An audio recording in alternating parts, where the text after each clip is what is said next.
Welcome to AMTv. I'm Colinda, and this is the third video in the Records Management series. And in this video, we're going to be discussing check-in and check-out and co-authoring. And what are those, you may be asking? Well, co-authoring enables the users to do exactly as it says. You can be editing a document at the same time as multiple colleagues. Check-in and check-out basically locks down editing to the person who checks out the document. They were the ones who are able to edit it at that time, and anyone else will only have read-only access to it. So how are these related to records management?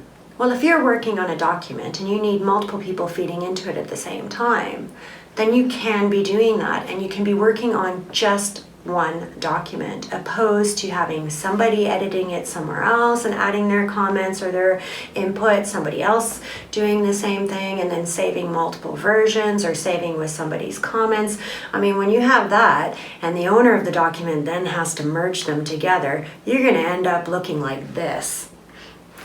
So we don't want that, do we? So co-authoring enables multiple people to be working on the same document at the same time. How does it work? How do you turn that on? You don't. It's turned on automatically within SharePoint. So it's fantastic. That ability just exists. I'll show you how it happens. So how does it work? Well, once you have it open, you can have it open in the online or in the desktop application. It doesn't matter. As you can see, my colleague Nicole is already in there and she's editing it right there. This is fantastic, and I can be down here editing it as well.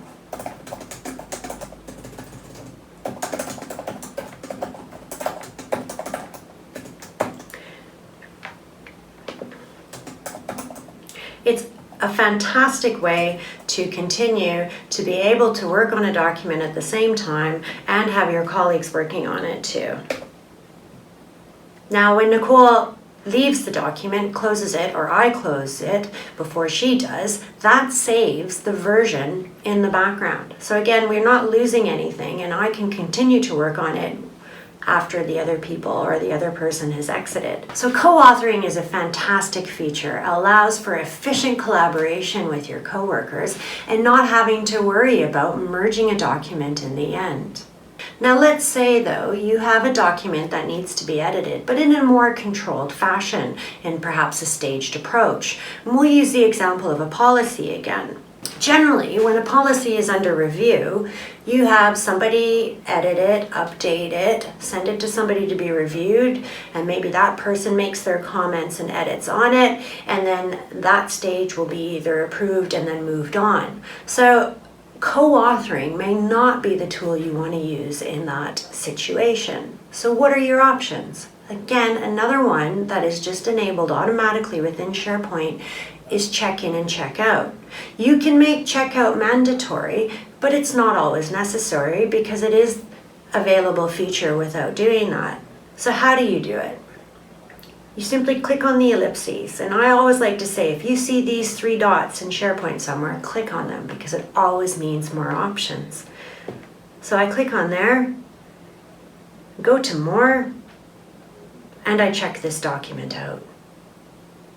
And what that does is it locks down editing to me. No one else will be able to edit that document while I have it checked out. They will be able to read it and view it, but they cannot make changes to it. And as you see, it does tell you it's been checked out. And this little red arrow shows you that it has. Some of previous versions of SharePoint will show a little green lock over the document type icon, and then when you hover over it, it'll tell you who it's checked out to. Same with when I hover it over here, it tells me it's checked out by me.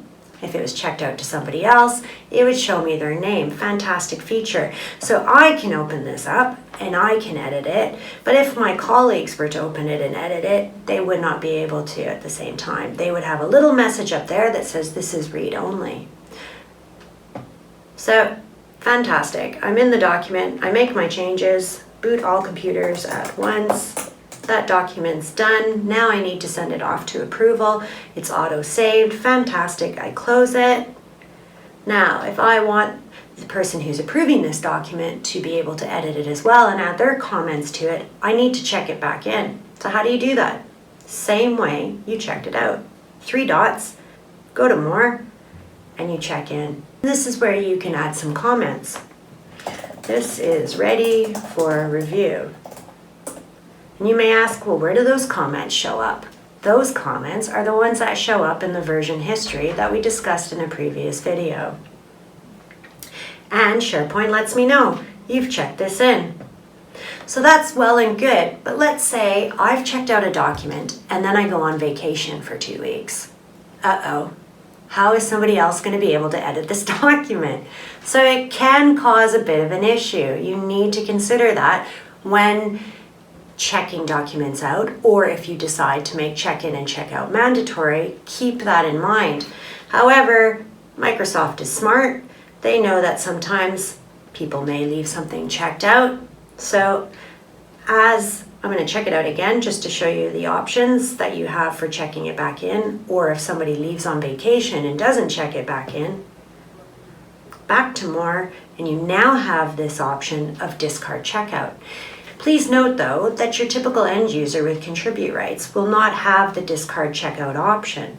That's why we always recommend you have a SharePoint champion, at least one for your team, who have the higher permissions and are able to discard a checkout if this ever happens. You discard checkout. It warns you that if somebody is working on this or taking it offline or anything like that, that their changes may not be saved if they haven't saved it back into the system yet, or if it has not been saved. That's okay. You need to do what you need to do. Check it back in, and that document is now available to be edited by everybody. So those are your features: co-author, check-in and check-out. You can see how they have different purposes. One for a more collaborative approach to your daily types of activities, and one for perhaps a more formal approach of when you need to control your editing.